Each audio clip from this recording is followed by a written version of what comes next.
నమస్కారం. ఈరోజు మనం కొన్ని బౌద్ధ బోధనల లోతుల్లోకి వెళ్దాం. ముఖ్యంగా బౌద్ధ ఆశిష్యులు అనే గ్రంథం నుంచి కొన్ని విషయాలు చూద్దాం. నమస్కారం. అవును. అందులో 8వ చరణం అదే గౌరవం, వినయం, సంతృప్తి ఇలాంటివి. కరెక్ట్. గారవో నివాతో సంతృప్తి, కృతజ్ఞత, ఇంకా కాలేన ధమ్మసవనం అంటే సరైన సమయంలో ధర్మం వినడం. అవును. వీటి గురించి కొంచెం వివరంగా మాట్లాడుకుందాం. ఇవి కేవలం మాటలు కాదు గదా, ఆచరణలో ఎలా ఉంటాయి? అదే, వీటిని కొంచెం విడమర్చి చూద్దాం. అసలు విషయమేంటో అర్థం చేసుకుందాం. తప్పకుండా. ఇవి మన ఎదుగుదలకు అంటే వ్యక్తిగతంగా, అలాగే సమాజంలో అందరితో కలిసి ఉండటానికి ఎలా ఉపయోగపడతాయో చూద్దాం. సరే, మొదటగా గారవో తీసుకుందాం. అంటే గౌరవం. దేని పట్ల గౌరవం? హ్మ్, మూలం ప్రకారం బుద్ధుడు, ధర్మం, సంఘం పట్ల పూజ్యభావం. అది ప్రధానం. అంతేనా? లేక ఇతరుల పట్ల కూడానా? కాదు, ఇంకా ఉంది. తల్లిదండ్రులు, గురువులు, పెద్దలు, నిజం చెప్పాలంటే అందరి పట్ల, అంటే అర్హులైన అందరి పట్ల గౌరవం చూపించాలి అని. ఇక్కడ నాకొక విషయం గుర్తొచ్చింది. బుద్ధుడు జ్ఞానోదయం పొందాక కూడా ఆయన గౌరవించడానికి ఒక గురువు కోసం వెతికారని అంటారు కదా. అవునవును. అది చాలా ఆసక్తికరమైన విషయం. లోకమంతా వెతికారు. చివరికి తాను కనుగొన్న ధర్మమే అన్నిటికంటే గొప్పది, దాన్నే గౌరవిస్తాను అని నిర్ణయించుకున్నారు. అద్భుతం. అంటే ఆ మార్గంలో ఎంత ఎదిగినా గౌరవించాల్సిన వాటిని గౌరవించాలన్నమాట. ఖచ్చితంగా. ఆయన శిష్యులు కూడా అంతే. బుద్ధుడిని, ధర్మాన్ని, సీనియర్ భిక్షువులను, ఆ శిక్షణను అన్నిటినీ గౌరవించారు. అంటే ఆ గౌరవం అనేది మార్గంలో పురోగతికి సూచిక. ఒక రకంగా అవును. మూలమదే చెబుతోంది. మనం ఎంత ముందుకు వెళ్తే ఆ ధర్మం పట్ల, దాన్ని ఆచరించే ఇతరుల పట్ల అంత గౌరవం పెరుగుతోంది. అంటే గర్వం, అహంకారం ఉంటే ఇంకా చాలా దూరం ప్రయాణించాల్సిందన్నమాట. సరిగ్గా చెప్పారు. అహం తగ్గితేనే గౌరవం పెరుగుతుంది. మరి ఈ గౌరవాన్ని ఎలా చూపించాలి? దానికేమైనా? ఆ, ఎలా చూపించాలి? కేవలం మనసులో అనుకుంటే సరిపోతుందా? లేదు. మూలం కొన్ని ఉదాహరణలిచ్చింది. గౌరవించాల్సిన వాడికి మంచి ఆసనమివ్వటం, వాళ్లు వస్తే లేచి నిలబడటం, దారి ఇవ్వడం. ఓ, ఆచరణలో కూడా చూపించాలన్నమాట. అవును. మతగురువులైతే వారి పాదాల దగ్గర చేతులు జోడించి నమస్కరించటం. ఇలా చేస్తే మంచి జరుగుతుంది, ఈ జీవితంలో సఖ్యత పెరుగుతుంది అని చెబుతోంది. అర్థమైంది. సరే, ఇక రెండోది నివాతో అంటే వినయం. అవును, వినయం. ఇది కూడా గర్వం లేకపోవడమే. మళ్ళీ అదే విషయం వస్తోంది చూడండి. నిజమే. అంటే ధర్మాచరణకు గర్వం ఒక పెద్ద అడ్డంకి అన్నమాట. వినయం అంత ముఖ్యమా? చాలా ముఖ్యం.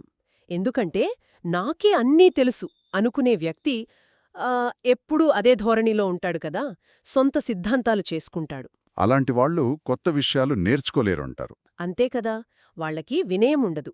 గురువు దగ్గరైనా ఇంకెక్కడైనా సరే నేర్చుకోవడానికి అహం అడ్డొస్తోంది. మూలంలో కొన్ని ఉపమానాలు చెప్పారు కదా, కాళ్లు తుడుచుకునే గుడ్డల, కొమ్ములు తీసేసిన ఎద్దుల.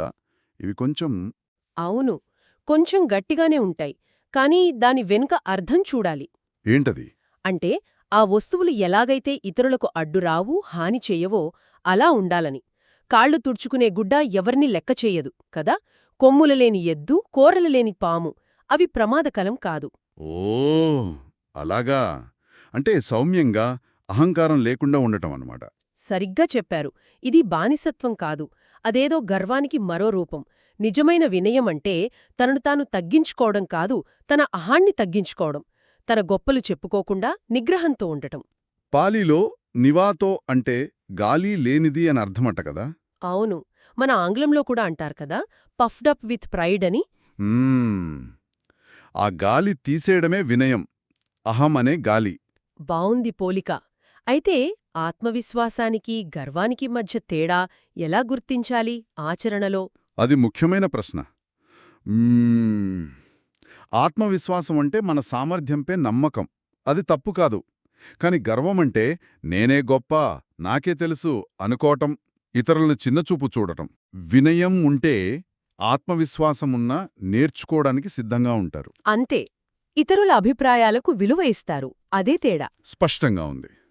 సరే, మూడోది సంతృప్తి. అవును, సంతృప్తి అంటే ఉన్నదానితో తృప్తిగా ఉండటం, పరిస్థితులను గొనుక్కోకుండా స్వీకరించడం. ఇది ముఖ్యంగా భిక్షువులకు చెప్పినట్లుంది కదా మూలంలో. అవును, వాళ్ళ జీవన విధానం ప్రకారం చెప్పారు. కానీ ఇది అందరికీ వర్తిస్తుంది. ముఖ్యంగా మనలాంటి సమాజాల్లో ఎక్కడ చూసినా వస్తు వ్యామోహం. నిజమే. ఇంకా కావాలి, ఇంకా కావాలి అనే ఆశకు అంతుండదు. అదే, ఆ ఆశ అశాంతిని తెస్తుంది, సంతృప్తి మనశ్శాంతినిస్తుంది. దేనితో సంతృప్తి చెందాలి అంటే మూలం ప్రకారం బట్టలు, ఆహారం, నివాసం, మందులు అవసరమైనంత వరకు. ఇక్కడ సరిపడా అంటే ఎంత, అదనపు అంటే ఏది, అదెలా తెలుస్తుంది? అదే అసలు పాయింట్. సరిపడా ఉన్నదాన్ని చూసుకోవడం తేలిక, శ్రమ తక్కువ. కాని అవసరానికి మించి పోగు చేస్తే దాన్ని కాపాడుకోవాలనే ఆందోళన, పోతుందేమో అనే భయం ఇవన్నీ వస్తాయి. కానీ ఇది జీవితంలో ప్రయత్నమే చెయ్యొద్దు అన్నట్టు తీసుకోకూడదు గదా, ముఖ్యంగా సామాన్యులు. అస్సలు కాదు, అలా అర్థం చేసుకోకూడదు. గృహస్థులు ఖచ్చితంగా వాళ్ల అవసరాల కోసం, కుటుంబ పోషణ కోసం కష్టపడాలి, పేదరికం లేకుండా చూసుకోవాలి. మరి సంతృప్తి ఎక్కడొస్తుంది? విచక్షణలో వస్తుంది. ఏది నిజంగా అవసరం, ఏది కేవలం కోరిక, ఏది మనకు ఆనందాన్నిస్తోంది, ఏది భారాన్ని పెంచుతోంది అని తెలుసుకోగలగడం, అదే జ్ఞానం, అదే సంతృప్తికి దారి. అంటే మన అవసరాలకు కోరికలకు మధ్య తేడాను గుర్తించగలగాలి. ఆలోచించాల్సిన విషయమే.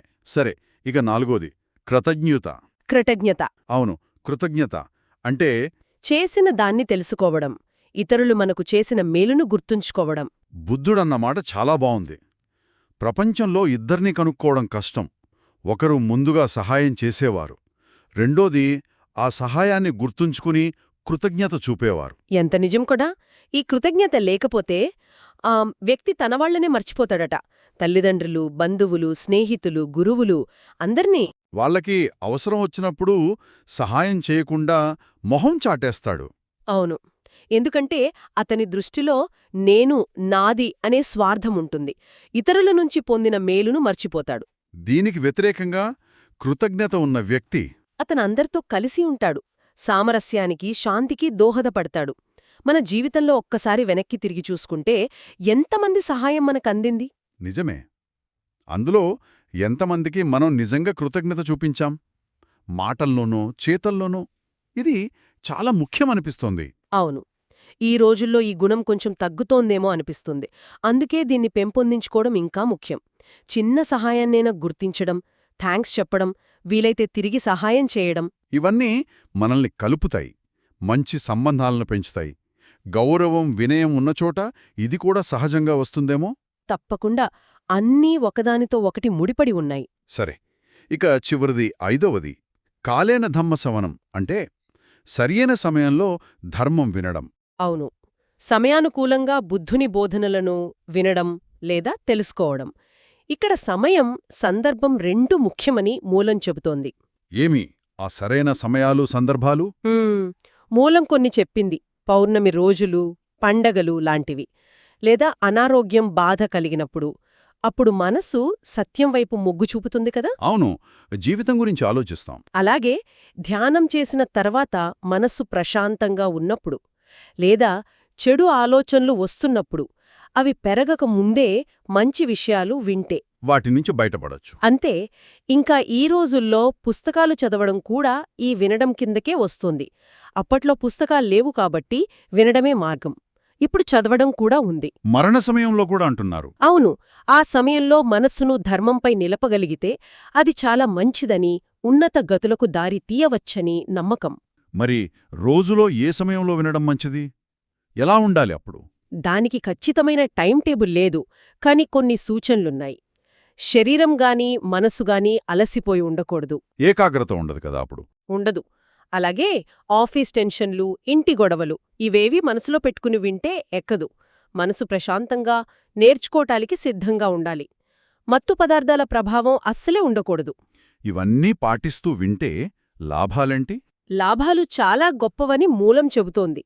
వింటున్నప్పుడే అక్కడికక్కడే మనసులోని అడ్డంకులు, అంటే పంచనీవరణాలు అంటారు, అవి తొలగిపోవచ్చట. అద్భుతం. అంటే కోరిక, ద్వేషం లాంటివన్నమాట. అవును, కొన్నిసార్లు సంసార బంధాలు కూడా తెగిపోవచ్చట. ఇంకా పూర్తిగా జ్ఞానోదయం కూడా కలగవచ్చని ప్రోత్సహిస్తోంది. అంత జరగకపోయినా సరే కనీసం తెలియని మంచి విషయాలు తెలుస్తాయి, తెలిసినవి ఇంకా బాగా అర్థమవుతాయి. ఆ జ్ఞానాన్ని మన జీవితంలో వాడుకోవచ్చు, మనకు, ఇతరులకు మేలు జరుగుతుంది. అందుకే ఇదొక గొప్ప ఆశీర్వాదం. చాలా స్పష్టంగా ఉంది. ఈ 5 ఆశీసు గౌరవం, వినయం, సంతృప్తి, కృతజ్ఞత, సమయానుకూల ధర్మశ్రవణం ఇవన్నీ ఒకదానికొకటి ఎంత బలంగా ముడిపడి ఉన్నాయో అర్థమైంది. అవును, ఒకదానికొకటి సహాయం చేసుకుంటూ మనల్ని మనం మెరుగుపర్చుకోవడానికి ఇవి మార్గాలు చూపుతాయి. మనలో శాంతిని, మంచి నడవడికను పెంచుతాయి. ముగింపుగా ఈ చర్చ నుంచి ఏదైనా ఒక ముఖ్యమైన ఆలోచన పంచుకుంటారా? తప్పకుండా. చివరి ఆశీర్వాదం అంటే సమయానుకూలంగా వినడం, దానికి మనసు సిద్ధంగా ఉండటం గురించి అంతగా చెప్పారు కదా. అవును, గ్రహణశీలత ముఖ్యమన్నారు. కాబట్టి మనం ఆలోచించాల్సింది ఏంటంటే, అది పాత బోధన అయినా కొత్త జ్ఞానమైనా సరే, దాని నిజంగా మనసులోకి తీసుకోవాలంటే ఆ సరైన సమయాన్ని, ఆ గ్రహణ శక్తిని మన రోజువారీ జీవితంలో మనం ఎలా సృష్టించుకోవాలి, మన మనసును ఎప్పుడూ నేర్చుకోవడానికి సిద్ధంగా ఉంచుకోవడానికి, అనవసరమైన పరధ్యానాలను తగ్గించుకోవడానికి మనం ఏం చేయవచ్చు, ఇది ఆలోచించాల్సిన విషయం. చాలా మంచి ఆలోచన. ఈ లోతైన విశ్లేషణలో మాతో సమయం గడిపినందుకు ధన్యవాదాలు.